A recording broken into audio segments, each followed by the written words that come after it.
Welcome to the Selling in the Motor Trade podcast, in association with Symco Training. This is the weekly podcast where we share best practice, tips and ideas on how to sell more cars, improve your service department, and generally put more profit into your dealership or dealer group. I'm your host, Simon Bowkett. Now, some of you probably already know me as Skippy. I would start by saying thank you for taking the time to listen to this podcast.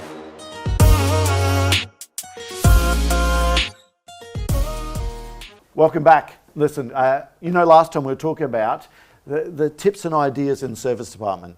I'm joined again with Colin McAllister from the John Clark Motor Group and also Darren Bedford, our sales director at Symco Training. Welcome back, gentlemen.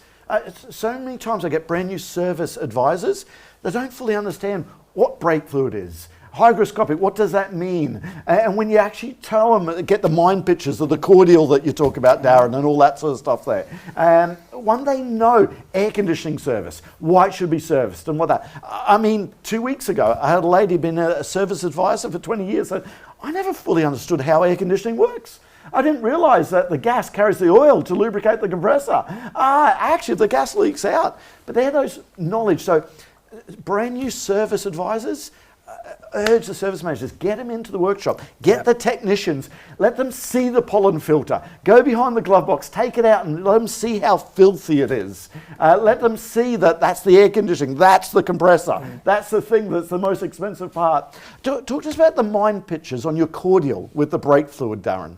I love that. Yeah, it's just, again, it's looking for those things that pictorial people think about images and it just makes it an easy explanation. And when you talk about brake fluid, even to some service advisors, to be fair, some of the service advisors that are doing the role now don't necessarily have that interest that we talked about, maybe particularly in cars. They've just got a very good way about customers and have found a job that they enjoy and like to do. So I've even bumped into service advisors that don't drive. So you've obviously got to be at a slight disadvantage there in terms of an interest level. But where you can create a picture, it just helps kind of put it into perspective. And again, getting people into the workshop to see the operation also helps with the efficiency sides of things, because if they can see how the operations are done, they understand the importance of getting that authority through quickly and all the rest of it. But the cordial one is basically like we probably all did years ago. We'd have a mug of cordial, we'd drink some of it, and then it put a little bit more water in it to make it go a bit further, and it's all of a sudden diluted. It's got nothing like the taste once you've done that. Taste horrendous. Yeah. And the colour's gone opaque almost, and it's a good example of the same sort of thing with brake fluid. In terms of it just takes the potency out of the brake fluid. It's one of those things that I use the same way with liquid soap. A lot of people, when you come at the end of your liquid soap, they top it up with water. Yeah. And then it's just rubbish. Yeah. It just runs off your hand, and you're like, well, so the brake fluid is the same. It's naturally doing that. It's naturally absorbing the water from the atmosphere for the second it goes into the system, and that's just a simple one I do, because you drinking juice is a cracker. I've heard you say that one before as well, but I've just always used the liquid soap. People that just go, just top this up here. It's because I'm Scottish, and lots of Scottish people are a wee bit tight, Fair enough. So let's talk about both of you, let's talk about some of the objection handling, okay? So you've got the vehicle health check in nice and early. You've got a technician that's done the video. Oh, sorry, we didn't talk about this. Both of you, I'm sure you've seen this at some point, where there's a whole lot of videos getting sent out at the end of the day. You tell a great story a while back, to be fair, in a particular Audi dealership, okay, and someone's just sending out all these videos at 4 o'clock. And Darren said, well, what are you doing? He said, I'll go get all these videos out. We got to do a video on every car nowadays. But the customer had gone. The upsell had happened. Who were we kidding on that one?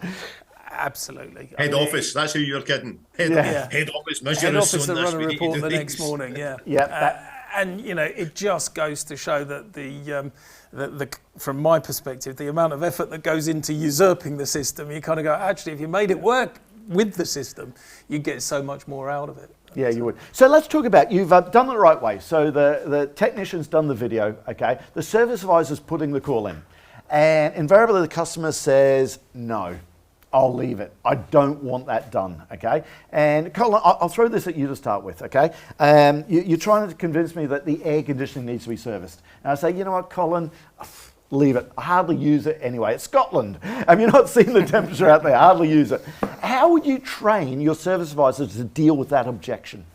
Well, I mean, they're not using it one's an absolute cracker, because the whole problem with the system is caused by the not using.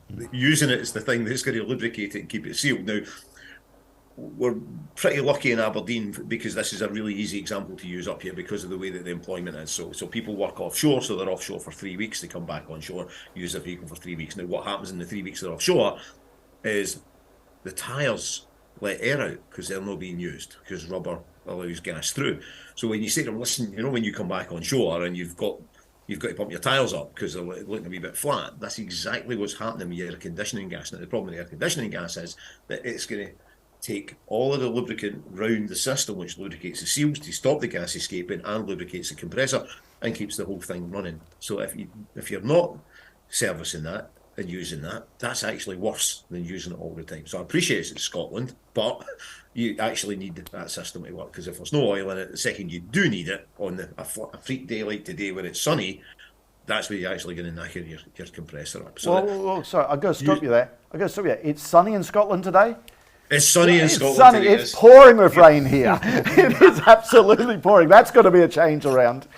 Yeah, we're getting our own back on you at long last. Thank you. So, yeah, so that one, yes, you can use the feel felt found model, but I always think if you've got a comparable story that customer's going to have experienced, like the cordial story, like the SWOP story, those are powerful, because people, as Dan said, they think pictorially, so they go and they recollect that and they go, yeah, absolutely, yeah, I come back on shore and my tyres are sitting flat.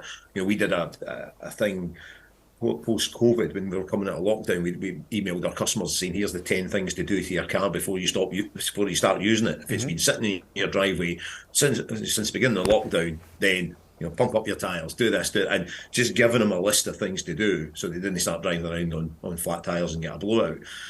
So that's a relatively simple one for us, is that message of, if you've not used it, that's actually more of a problem than using it. I want to go into that mind picture again, if I can, here for a second. We actually love hey, Mr. or Mrs. Customer, it's kind of like your boiler at home. You get troubles with your boiler, not in the middle of winter where you're using it day in, day out. You get troubles with it right after the summer, where it's been dormant for 6 months. You switch on, and that's the issue. That's the same thing. Same thing with the air conditioning. It's the inactivity causes the issues, not the activity. Because you see, if the seals all dry up, the seals, there's nothing to stop the gas from leaking out, and the gas that carries the oil to lubricate the compressor. But then the phrase I love there, Colin, is, I think what you really asked me. I think what you really asked me is, your air conditioning going to be okay until this time next year when you service your car again? I wouldn't like to say that. I'd hate to think in 12 months' time we're asking for a lot more money to replace a compressor as opposed to $189 to service the air conditioning. Isn't it worth spending a little bit now as opposed to a lot later?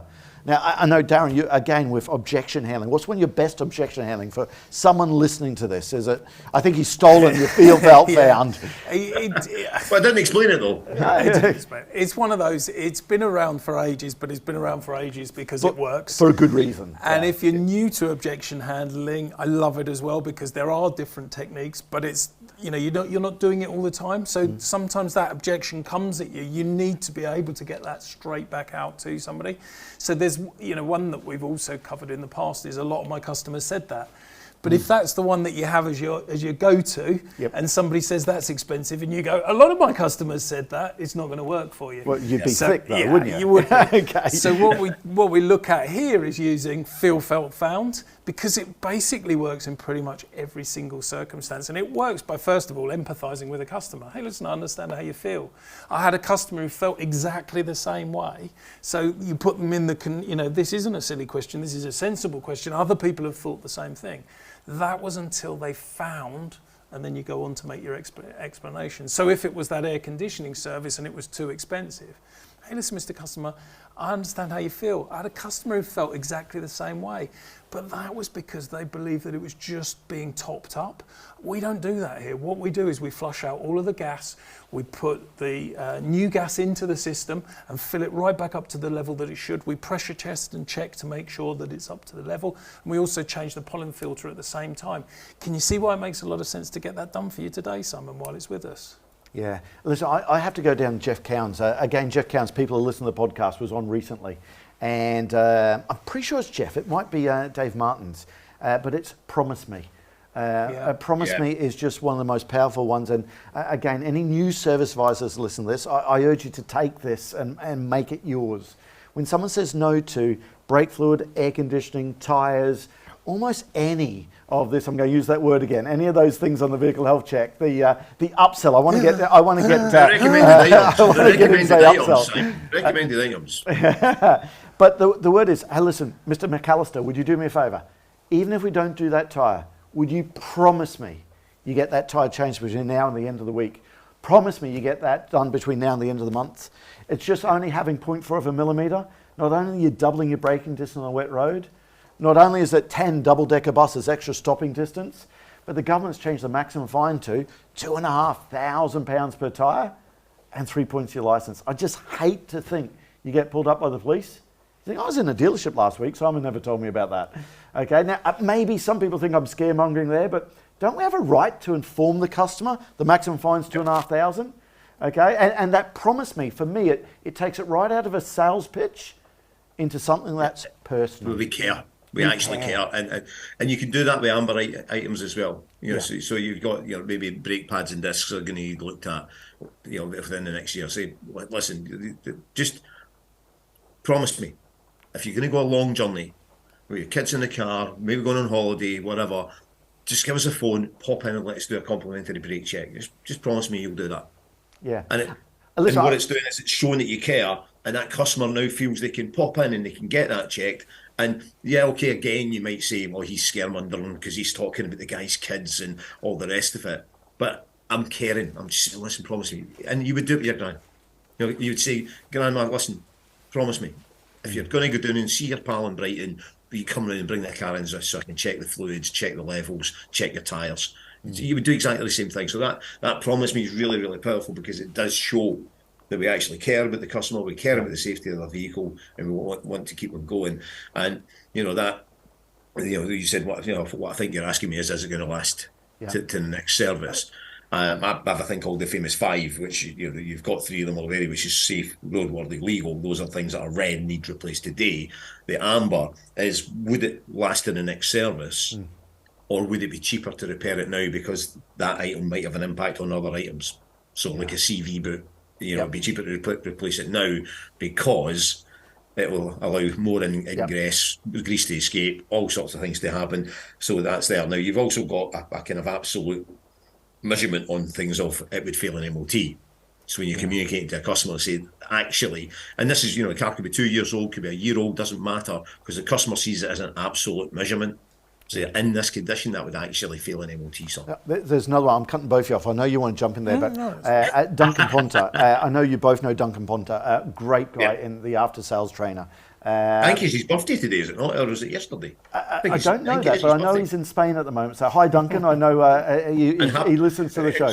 Cumpleaños feliz if it is his birthday and he's in Spain, Duncan's he's in Spain at the moment, but I just love his SWOP. And he gets all these technicians and service advisors to go through the acronym SWOP. Hey, Mr. or Mrs. Customer, this is exactly what I've seen. Okay, this is why it's occurred.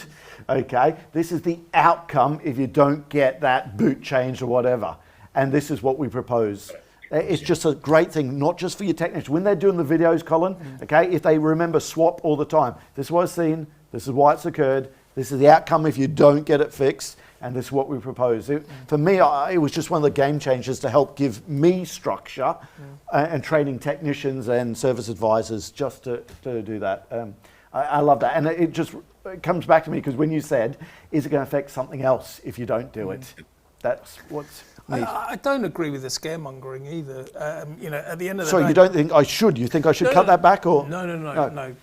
I don't agree that it is scaremongering by informing people, by communicating. That's our role. In this equation, we are the experts. Yeah. Now, some of those people that you'll have as customers do maybe have a technical or an engineering knowledge, but there'll be lots of people that don't. Yep. And the way that we communicate that information needs to be at a level that anybody and everybody could understand. Again, going back to pictorial things, it's much easier for somebody to understand that. The average person doesn't talk about 1.6 millimeters in their life. You know, I was just about to put that cabinet in there, but it won't fit in by 1.6 millimeters. It's not a normal kind of conversation. For anybody, I just go back to that point, get that digital gauge and look at actually the type of tolerance that you're talking about. Therefore, we need to communicate it. If it's a £2,500 fine, that's the potential fine that exists. Now, it might be that 90% or 95% of people never get the £2,500 fine. That's not down to, we can't control that. The maximum you could be fined, Mr. Customer, in those circumstances, £2,500 and 3 points on your licence. And to be honest with you, if you go scaremongering, that's the least of your worries, really. If you're using tyres that are verging on bald, then there's a lot worse consequences out there than a £2,500 fine. Again, we have to say that is UK fines there. £2,500 in sterling and 3 points. In Ireland, it's a maximum of 5 penalty points per tyre. Yes. And there's on the spot fine of 2 points. In Australia, I'm not sure what the fine is. It's state by state there. Here's something else. Both you know me very well, and I spent 3 months of my life as a service advisor. And I renamed it the whinge desk. Okay, I was in the parts department. I was really bad at that, so they put me on the parts van, Colin. I don't know if you knew that one. Okay, and I spent life training service advisors, and I honestly love that side of the business, because car salespeople sell the first car, and service advisors sell the second, third, fourth. But I haven't got the experience you guys have. So here's a question for you. Jeff Cowan, again, go back and listen to his podcast. It's a great one. Colin, I don't know if you had a chance to listen to that. Jeff Cowan is an American guy. He's, I believe he came up with the vehicle health check. He's the guy that, the electronic vehicle health check.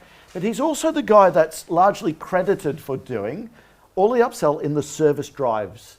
I see this all the time, where the car turns up in the service drive, the service advisor is out there with the iPad, looking at the customer's car now, checking in, selling tyres then, selling brake fluids, doing it all there and then. Yeah. Does that happen enough in the UK market? Again, you listen to this American, you might say, we do that, that's second nature. I don't see that happening all the time. The question is, Colin, why not? Darren, can we do it? Are we lazy? Is there enough time? Do they have more people to do it?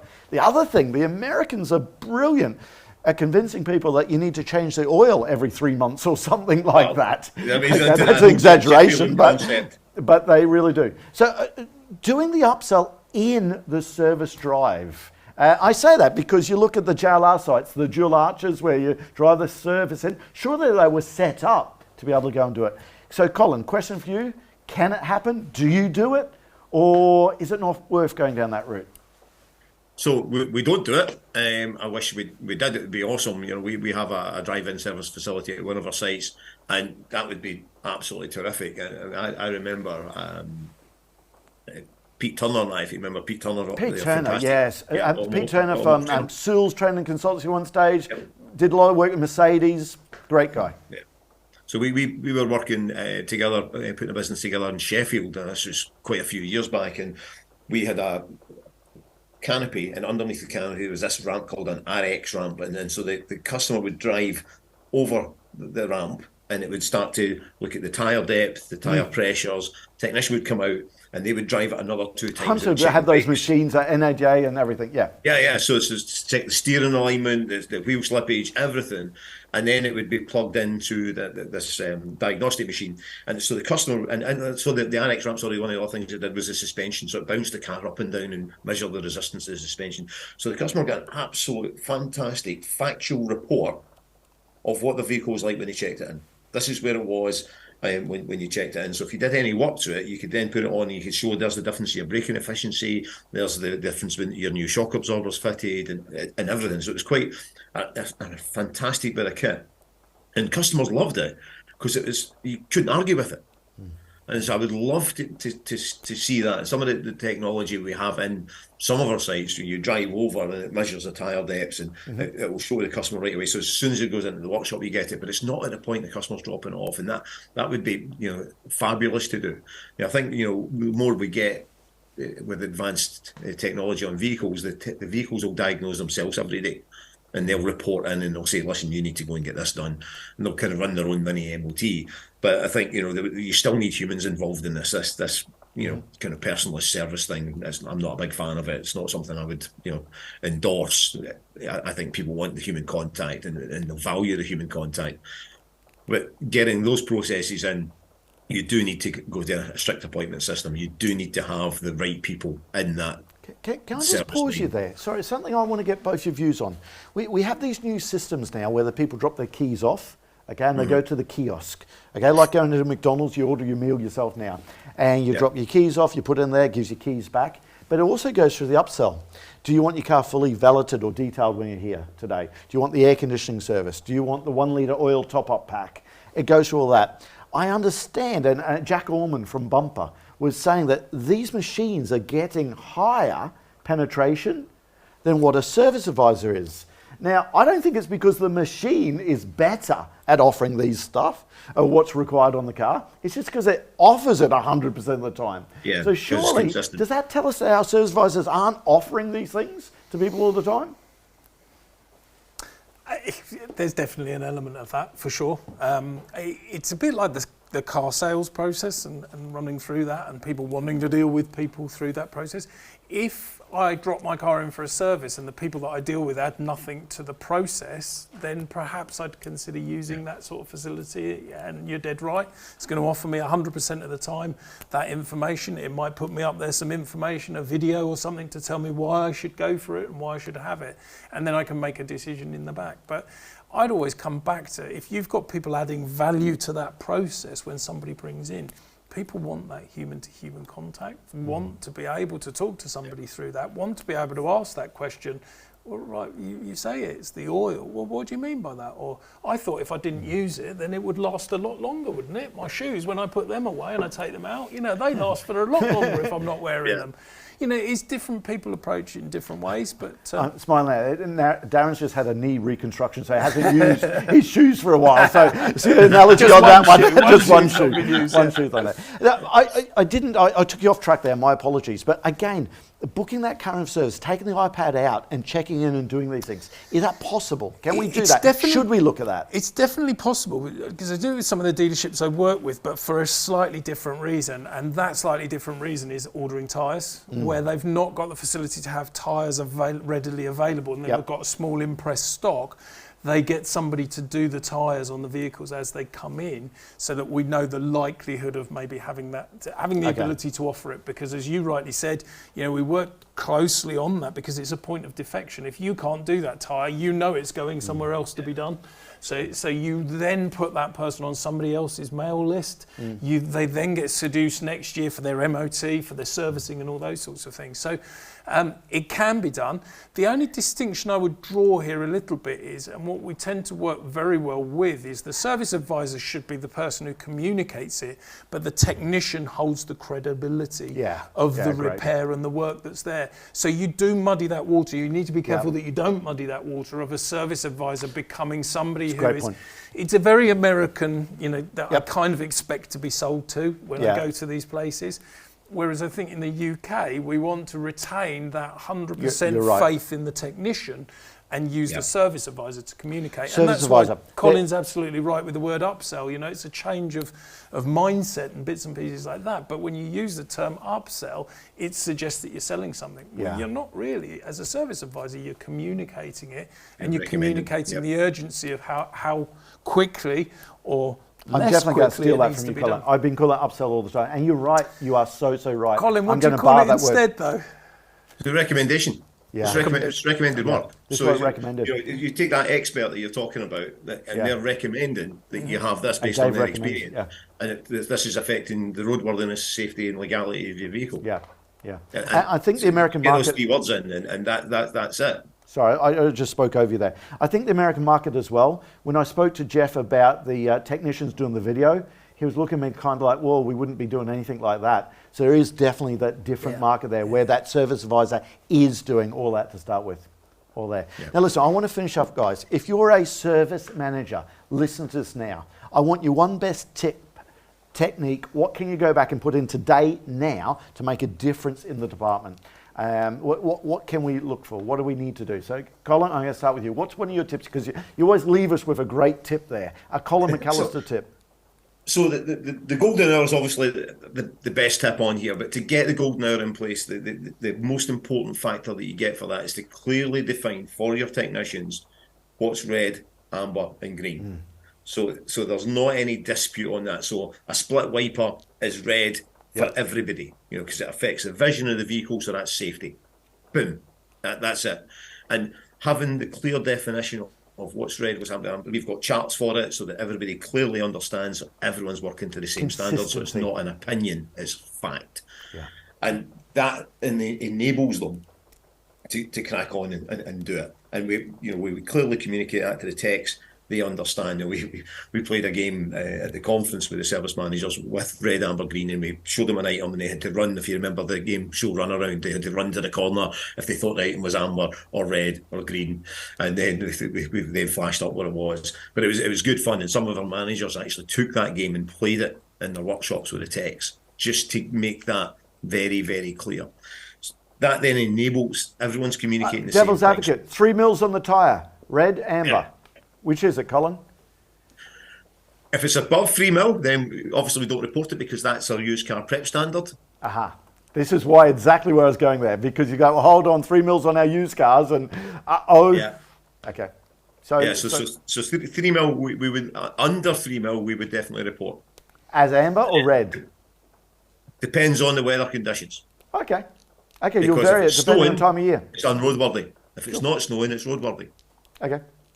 Sorry, I cut you off there. So that would be your tip. But it's a really good question because that's where the roadworthiness is a really key indicator. Okay, it's legal, and technically it's safe, but it's snowing today, so it's not roadworthy because you need 3 mil to grip in snow. Yeah, I suppose what I've taken from that is you need the consistency, because haven't we all been in a situation where tyres are growing in a dealership? So a customer comes in, a vehicle health check is done, and it's actually got 2 millimeters on it. We try and inform the customer, the recommendation, not upsell, the recommendation of it. Customer says no. They come back a week later, and now the same tyre's got 3 mils on it because a different technician looked at it. That consistency went out the window. Darren, what's your tip? You're the service advisor, you're the service manager, listeners. What's the one tip you're going to go back and put into place? For me, the biggest driver is planning your day. And unfortunately, I think it's the one that, unless you're very, very strong on, will disappear, because your planning your day has to start sort of 48 hours before that day's works come in. By going through those job cards, looking at what the car's booked in for, looking for the opportunities that might be on there for some of the things like brake fluids and air conditioning that it might not be booked in for, but could potentially be within there. It's about planning the resources that you have available to be able to do it. And it's about having the control of that day that comes at you, rather than reacting to what the day is. Because when you start reacting to the day, it's a bit like the old wheel that the hamster runs on. The faster he goes, the faster the wheel goes. You just can't get off it. You just can't stop that wheel. And you end up, deferring, as we were talking about, stuff that gets kicked down the line, which is to come back in for a new set of brake pads in 3 weeks' time, or 2 weeks' time, or a week's time. You end up in that situation where that job is just not profitable in comparison to what it would have been if it was on the ramps and done on the day that it was in there. But as I say, it's like all of these things. It's usually the bit that I haven't got time to look at those today, so I then look at them late. I perhaps don't do it the justice that I had. And I'd put structure around that as well. I'd have a queue in there of what are you looking for on there, so that you can bring your whole team up to look at those job cards and put the same amount of focus that you have and the knowledge that you have when you've looked at it of opportunities. They have the same as well. What are the things that we're looking at? Is there an opportunity on a service plan here? Is there the air conditioning? Is there the brake fluid? Is there certain things that these cars, we definitely ought to have a look at? Should we make sure that these items are in stock for this vehicle? That to me is, it doesn't just happen and happen well. It has to be planned. Colin rightly says about communicating then the policy once the vehicle arrives, of making sure that those guys are doing that work focused on the gold now. And the final point I would say is it sometimes needs refreshing. You know, we talk about these spinning plates and going back to it. You have this process in place, but you have to keep revisiting it. Everybody has to. Are you recommending today's service advisor on Symco training, being the sales director for the company? You wouldn't be recommending that training, would you? It just so happens that you could get it from Okay. Listen. It covers some of that stuff that we've talked about, and it clearly does. But it's, I think for me, it's communication of everybody pulling in the same direction. It's one of those things that if one part falls down, the whole thing can't work. You know, if the service advisor can't get to make those red work calls, it doesn't matter how well the technicians have identified it, you're still going to end up with deferred work. If the technician's dropping the oil and doing the service and bringing in the vehicle health check just as he's boxing the car up, then the service advisor is never going to be able to sell the work and be efficient. So everybody has to play their part in order for it to go. And sometimes that means just sitting down as a team and, you know, as you were talking about there with an exercise, Colin, it's, you know, let's make it happen within the dealership so everybody pulls in the same direction to make that process work. Guys, listen, I just leaves me to say thank you very much for both you here for this one. Colin, what's the best way people can get a hold of you? LinkedIn, is that the best way for people to get hold of you? If they've got any other ideas, questions they want to ask you? Colin McAllister, John Clark Motor Group, again, thank you. And Darren Bedford, again, LinkedIn is probably the easiest way to get hold of you. Thank you very much again for that. Appreciate it. Thanks, Simon. Thanks, Colin. And listen, for everyone else, again, thank you very much for listening to Selling in the Motor Trade. We really do appreciate it. It's going from strength to strength. Listen, please do us a favour. Continue just to hit that like button, share it with people. This is one of the ones that share it with all your service advisors there. So again, thank you very much. That just leaves me to say that all details of this episode and other episodes on the selling in the motor trade can be found on our website, symcotraining.co.uk. Go there to get a copy of our book, Words That Sell Cars. Go there to sign up to a free trial of our Sales Fitness online sales training program. Easiest way to get hold of me is Simon Bowkett through LinkedIn. Thank you.